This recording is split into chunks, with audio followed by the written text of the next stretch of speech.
Hello दोस्तों, कैसे हैं आप सब। चलिए आज की हमारी क्लास है लॉरेंस कोहलबर्ग की नैतिकता का सिद्धांत। लॉरेंस कोहलबर्ग ने नैतिकता का सिद्धांत दिए। यहाँ से कभी कभी आ जाता है सीधे प्रश्न, यहीं से पूछ लेता है कि मॉरल डेवलपमेंट थ्योरी किसने दिया, तो लॉरेंस कोहलबर्ग ने। और जो लॉरेंस कोहलबर्ग थे ये एक अमेरिका के मनोवैज्ञानिक थे, अमेरिका के साइकोलॉजिस्ट थे, यानी जिन्होंने नैतिकता का सिद्धांत या नैतिका विकास का सिद्धांत दिया। और नैतिकता क्या होती है, नैतिकता के बारे में जानते हैं कि नैतिकता यह वो क्वालिटी है, यानी वो गुण है जिसमें हमें सही और गलत की पहचान होती है। यानी बच्चा अपने सामाजिक परिवेश से ही नैतिकता और अनैतिकता की पहचान को जानता है। बच्चा क्या होता है, बच्चा अपने सामाजिक परिवेश से, जो बच्चा जिस समाज में रहता है उसी समाज से क्या जानता है कि हम नैतिकता में कि नैतिकता है या अनैतिकता की को जानता है। और इनके बारे में जैसे कि एक व्यक्ति थे हिंज की एक कहानी है। हिंज की पत्नी बीमार थी और उनकी दवा थी, तो एक मतलब जो थे एक डॉक्टर के पास थी, और वो जब उसी दवा से उनकी पत्नी ठीक हो सकती थी, तो हिंज के मन में, हिंज जब गए वो खरीदने के लिए, तो हिंज के पास पैसे की बहुत कमी थी, और जो दुकानदार था वो हिंज से अपने 4 गुने दाम पे उनसे 4 गुना दाम मांग रहा था। और मात्र वही एक उनके पास ऑप्शन था, या दवा को चुरा ले या उसे 4 गुना दाम में खरीदे, या दवा चुरा ले या अपनी पत्नी को मरने के लिए छोड़ दे। तो हिंज ने, अब हिंज के पास ये क्या आ गई, हिंज के पास नैतिक दुविधा आ गई। यानी नैतिक दुविधा यानी मोरल डिलेमा। मोरल डिलेमा क्या होती है, ये होती है नैतिक दुविधा। यानी कि अब वो सोचने लगे कि सही और गलत के बारे में डिसीजन ना लेने की स्थिति नैतिक दुविधा कहलाती है। अब ये सोच रहे हैं कि सही क्या है और गलत क्या है। अगर मैं उस दवा को चुरा लेता हूँ तो मुझे पुलिस जेल ले जाएगी, अगर नहीं चुराता हूँ तो मेरी बीवी मर जाएगी। तो उनके पास क्या हुई, मोरल डिलेमा हो गई। यानी जैसे अगर हिंज चोरी करता है तो पुलिस पकड़ लेगी, और नहीं करेगा तो उसकी बीवी मर जाएगी। उसके बाद है नैतिक तर्कना। यानी नैतिक तर्कना मतलब मोरल रीजनिंग। इसमें सही और गलत के बारे में डिसीजन लेने में शामिल प्रक्रिया को नैतिक तर्कना कहा जाता है। यानी अब उन्होंने क्या किया, सही और गलत के बारे में डिसीजन लेने में अब उन्होंने सोचा कि दवा चुरा ले, यानी जो उसके सामने जो भी आई दुविधा जो आई उसमें से सही और गलत के बारे में डिसीजन लेने में वो प्रक्रिया क्या हुई, सही यानी गलत, यानी सही और गलत में किसी एक को चुना। जैसे हिंज ने चोरी को चुना। उसके बाद देखते हैं कोहलबर्ग ने 3 लेवल बताए। ये बहुत महत्वपूर्ण लेवल हैं, यहाँ से आता है। हर एक ऐसा इंस्टीट्यूट का कोई एग्जाम नहीं जहाँ से क्वेश्चन नहीं आया। पहला है प्राक-रूढ़िगत नैतिकता का स्तर, यानी प्री कन्वेंशनल स्टेज। आप लोग इंग्लिश से याद कीजिएगा, प्री कन्वेंशनल स्टेज यानी ये होता है 4 से 10 वर्ष। एक होता है प्री कन्वेंशनल, एक होता है कन्वेंशनल और एक पोस्ट कन्वेंशनल। ये हमारा प्री कन्वेंशनल स्टेज है, यानी ये हमारा होता है 4 से 10 वर्ष। इस अवस्था में बच्चा सही और गलत के बारे में पता नहीं होता है। जो प्री कन्वेंशनल है, यानी 4 से जब 10 साल का बच्चा जो होता है वो प्री कन्वेंशनल। इस अवस्था में क्या होता है, बच्चा सही और गलत के बारे में पता नहीं होता। इस अवस्था में नैतिक तर्कना दूसरे के लोगों के मानकों के अनुसार होती है। जैसे इसमें पहला हो गया हमारा दंड एवं आज्ञा। इसमें हो गया हमारा पहला क्या हुआ, दंड एवं पालन उन्मुखता, यानी पनिशमेंट एंड ओबीडियंस। इसमें बच्चे की जो नैतिक सजा और आज्ञा पालन पर आधारित होती है। जब हिंज ने चोरी की तो बच्चों ने सोचा कि अगर वो चोरी करेगा तो उसे सजा मिलेगी।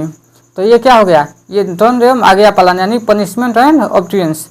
ये कभी कभी यहाँ से पूछ लेता है कि जो प्री कन्वेंशनल स्टेज है उसमें कौन सा आता है, पनिशमेंट एंड ओबीडियंस, और एक होता है इंस्ट्रूमेंटल रिलेटिव इंडिविजुअलिज्म, यानी सिद्धांतात्मक सापेक्षता तथा उन्मुखता। इस अवस्था को जैसे को तैसे कहा जाता है।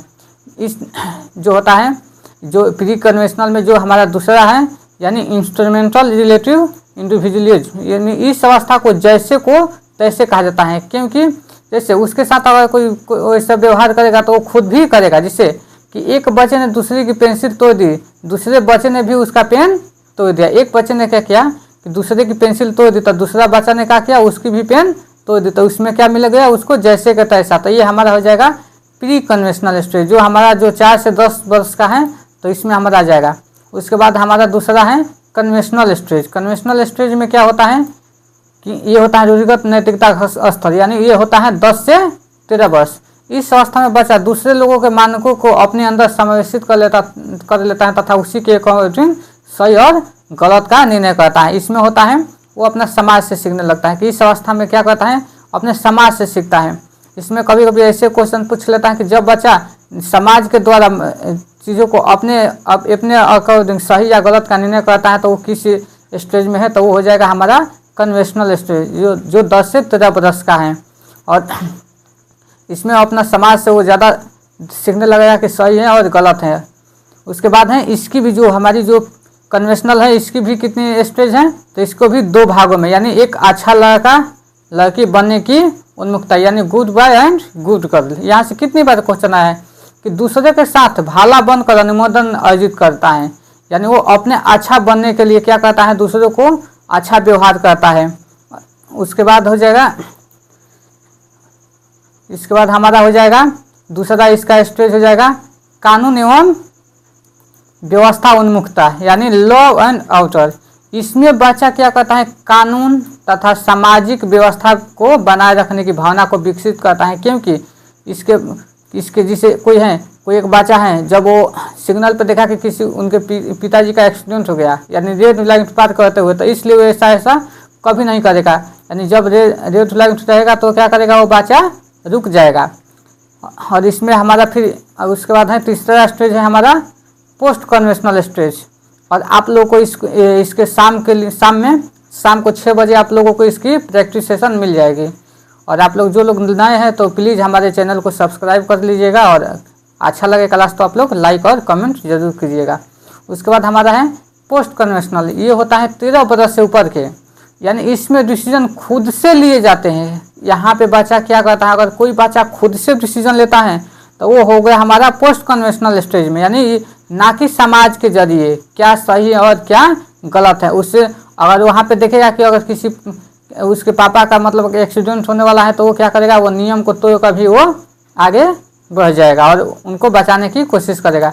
और इसकी भी 2 अवस्था है, एक है सामाजिक अनुबंधन उन्मुखता, यानी सोशल कॉन्ट्रैक्ट ओरिएंटेशन। इसमें किशोर यह मानते हैं कि नियम लोगों के भले के लिए, अगर किसी नियम से किसी का नुकसान होता है तो ऐसे नियमों को तोड़ देना चाहिए। अगर रेड लाइट तोड़कर उसके पापा की जान बच सकती है तो उसे तोड़ देना चाहिए। ये क्या किया, ये अपने से किया। यानी अगर कोई भी नियम बन रहा है, अगर नियम लोगों की भलाई के लिए बना है तो ठीक है, लेकिन अगर वही नियम किसी के नुकसान के लिए हो रहा है तो उस नियम को हमें क्या करना चाहिए, नियम को तोड़ देना चाहिए।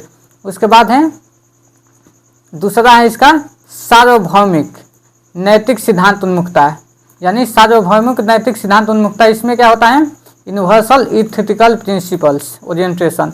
इसमें किशोर दूसरे के विचारों से नहीं बल्कि खुद के मानकों के अनुसार व्यवहार करते हैं। क्या करते हैं, ये खुद के, ये इसमें किशोर दूसरे के फायदे के लिए अपनी जान पर भी खेल जाते हैं। जैसे भगत सिंह हैं, तो इसमें इस तरह के बच्चे में क्या होता है, दूसरों के जान के लिए भी क्या करेंगे, अपने जान पे खेल जाएंगे दूसरों को जान बचाने के लिए।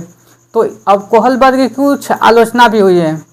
कोहलबर्ग की आलोचना ने कैरोल गिल्गिन ने किया था। कभी कभी पूछ लेता है कि जो हमारी कोहलबर्ग के सिद्धांत है उसकी आलोचना किसने किया, तो कैरोल गिल्गिन ने किया था। और उन्होंने तर्क दिया कि कोहलबर्ग ने अपने एक्सपेरिमेंट में महिलाओं को कम प्राथमिकता दी है। किसको कम प्राथमिकता दी है, महिलाओं को। यानी मेल एंड फीमेल की जो मोरल रीजनिंग में कल्चर के डिफरेंसेस को इम्पोर्टेंस नहीं दिया। आप लोगों को कैसा क्लास लगे हैं प्लीज़ आप लोग कमेंट करके हमें ज़रूर बताएं।